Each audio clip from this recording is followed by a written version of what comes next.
오늘날 우리 주변에 보면은 수많은 교회들이 존재합니다. 신도시나 새로운 아파트 단지를 조성할 때 보면 따로 종교부지가 마련이 되고 그곳에는 10중 8구 교회들이 들어섭니다. 심지어는 이 한 건물에 두세 개의 교회가 입주해 있는 경우도 흔치 않게 발견하곤 합니다. 제가 살고 있는 이곳 LA 지역도 마찬가지입니다. 한번 조사를 해본 적이 있었습니다. 국내 교회들을, 기존 교회들을 한번 알아보았습니다. 그때 제가 새삼스럽게 알게 된 것이 거의 이 한 블럭마다 교회가 있다는 사실이었습니다. 한국뿐만이 아니라 미국에도 교회 수가 정말 엄청나게 많다는 것을 피부로 실감할 수 있었습니다. 이렇듯 우리 주변에는 교회가 정말 엄청 많습니다. 치킨집보다도 더 많은 것 같습니다. 그런데 주변에 이렇게 다 많은 교회가 과연 뭐 하는 곳일까? 한번 생각해 보신 적이 있나요? 쉬운 질문 같지만 곰곰이 생각해 보면 그리 쉽지 않은 질문입니다. 왜냐하면 교회가 생각보다 많은 일을 행하고 있기 때문입니다. 사람들은 흔히들 세상의 빛이 되어라, 세상의 소금이 되어라 이런 말들을 많이 합니다. 그런데 오늘 본문에서 살펴보았듯이 세상의 빛이 되어라, 소금이 되어라 라는 말은 찾아볼 수가 없습니다. 대신에 너희는 세상의 빛이요 너희는 세상의 소금이다 라고 기록되어 있는 것을 볼 수 있습니다. 마태복음 5장의 이 말씀은 그 유명한 예수님의 산상수훈 말씀입니다. 산상수훈은 예수님의 설교 말씀, 예수님의 말씀을 듣기 위해 모인 사람들에게 하신 말씀입니다. 여기서 예수님의 말씀을 듣기 위해 모인 사람들이란 말을 달리 표현하면은 이게 바로 에클레시아죠. 이게 바로 교회입니다. 그러니까 이 산상수훈의 말씀은 교회에게 행하신 예수님의 말씀이란 소리입니다. 그러니까 이 산상수훈에서 예수님께서 너희는 세상의 빛이요 너희는 세상의 소금이다 라고 했을 때 이 말의 뜻은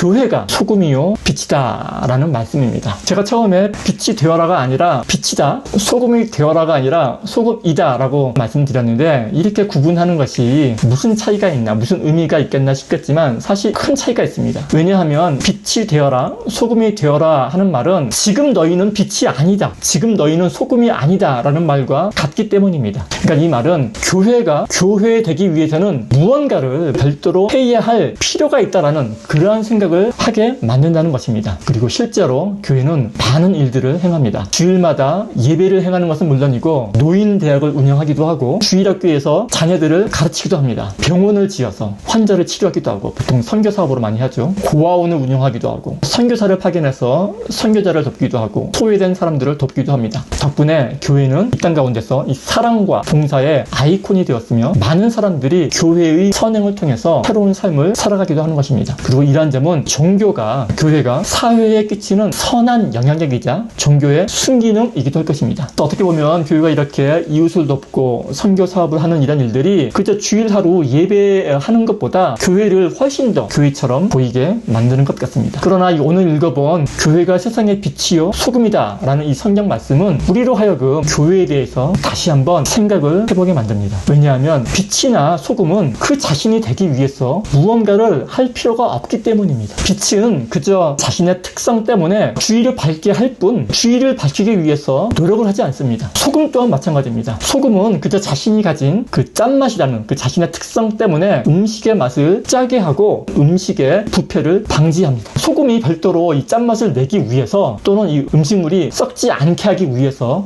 노력을 하지는 않습니다. 그저 빛과 소금으로서 존재할 뿐입니다. 사실 교회는 무언가를 하기 위한 곳이 아닙니다. 그렇게 본다면 우리가 처음에 물은 교회는 무엇을 하는 곳인가요? 라는 그 질문 자체에 문제가 있음을 깨닫게 되는 것입니다. 이 질문은 마치 우리 집은 뭐 하는 곳인가요? 라는 질문과 비슷한 질문이기 때문입니다. 우리 집, 가정, 이 가정은 무엇인가를 하기 위해서 존재하는 곳이 아닙니다. 가정은 그저 가정으로서 존재합니다. 그리고 이곳에서, 이 가정에서 이루어지는 일은 그저 자연스러운 일상의 삶일 뿐입니다. 물론 이 가정 안에서는 수많은 일이 일어납니다. 가정 안에서는 부모의 올바른 훈육이 있기도 하고 불우한 가정을 돕기도 하죠. 또는 가정 안에서 생일잔치나 결혼 파티 같은 행사가 열리기도 하고 또는 이 가정 안에서는 새로운 생명이 태어나거나 소멸하는 그러한 일이 발생하기도 합니다. 그러나 이 모든 일들은 그저 가정 안에서 일상으로서 일어나는 일일 뿐 이러한 일들을 행하기 위해서 가정이 존재하는 것은 아니라는 말씀입니다. 저는 교회도 이와 마찬가지입니다. 마찬가지가 아닐까 생각을 합니다. 저는 요즘 들어 교회가 자꾸만 이 기능으로서의 역할을 하려는 모습을 보면서 조금은 이 안타까운 마음이 듭니다. 그러나 이 말을 오해하지는 마시기 바랍니다. 이 말은 교회가 사회봉사와 선교를 하지 말라라는 소리가 결코 아니죠.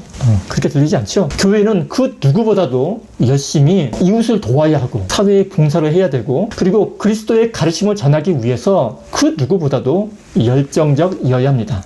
그것이 곧 예수님의 가르침이기 때문에 그렇습니다. 그러나 우리가 여기서 한 가지 잊지 말아야 할 중요한 사실은, 교회는 자신이 행한 일로 자신의 교회됨을 증명하려 들어서는 안 된다는 사실입니다. 자신을 증명하는 것은 종이, 노예가 주인에 대해서 해야 하는 일이지 자녀가 부모에 대해서 하는 일이 아니기 때문에 그렇습니다. 자신을 증명해내야만 하는 것은 직장이나 사업체에서 필요한 일이지 부모가 자녀에게 원하는 일이 아니기 때문에 그렇습니다. 성경은 끊임없이 우리는 종이 아니라 자녀라고 말씀을 합니다. 그런데 그 성경을 믿고 따르는 우리들은 끊임없이 자꾸만 자신을 종처럼 무언가를 해서 자녀됨을 증명하려고만 하니 하나님께서도 참 답답해 하실 것 같습니다. 제가 다시 한번 강조드리지만, 교회가 이웃을 돕고 사회에 봉사를 하고 선교 활동을 하는 것은 교회의 기능이 아니라 교회가 교회이기에 드러나는 그저 자연스러운 교회의 한 모습일 뿐이라는 말씀입니다. 바꿔 말씀드리자면, 선교나 사회봉사와 같은 교회의 활동은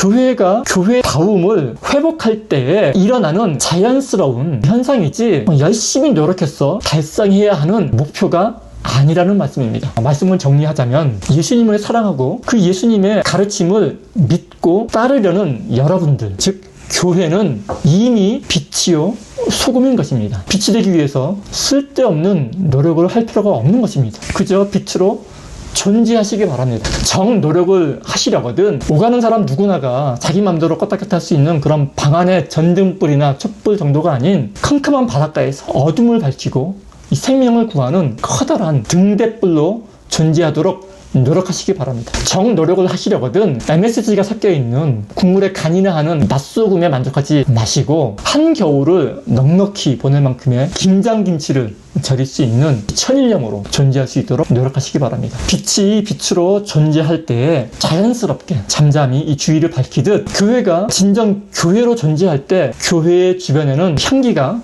넘쳐나게 될 것입니다. 그것이 진정 예수님의 가르침을 따르고자 하는 교회의 참된 모습일 것입니다.